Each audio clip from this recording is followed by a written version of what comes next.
Tabii ki benim temsil gücüm abimi temsil etmeye yeter mi bilmiyorum ama bu uğurda ne kadar büyük emek ve çaba verdiğine şahit olduğum için, daha doğrusu şöyle, abimin siyasi yaşamının başlangıç sebebi zaten barış. Bu yola çıktığında karşılaştığı tüm engellemelere, düştüğü müşkülatlara rağmen hep barış demeye devam etti. Bütün emeğini, enerjisini, sağlığını bu uğurda kullandı. Tabii ki gönül isterdi mutlu sonu o da görsün ki inşallah mutlu son olacak. Beklentimiz o yönde. Onun anısının hatırına bu olaya tanıklık etmek istedim. Ailem adına, kendi adıma.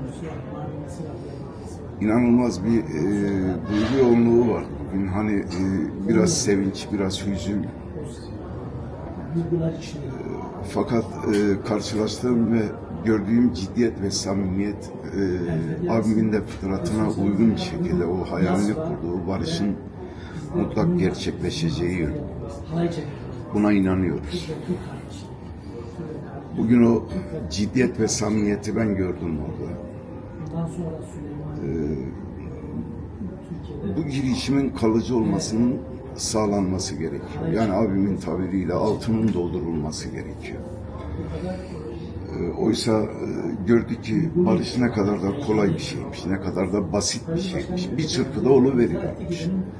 Hani bu ciddiyette ve bu samimiyette ilerlenirse, devam edilirse bu sorunun ülkemizin gündeminden bir çırpıda kalkacağına ben eminim. Bu arada bu oluşumu dillendiren, ısrar eden, ortaya çıkaran, emeği geçen herkese şükranlarımı sunuyorum. Müteşekkiriz. Hepsine ayrı ayrı teşekkür ediyorum. Bütün halkların yararına, ülkemizin yararına, bu toprakların yararına çok hayırlı bir iş başlattılar ve ilerliyor. Umarım ve dilerim en güzel haliyle, en güzel şekliyle bir an önce sonuçlanır. Biz de artık güzel günler görürüz.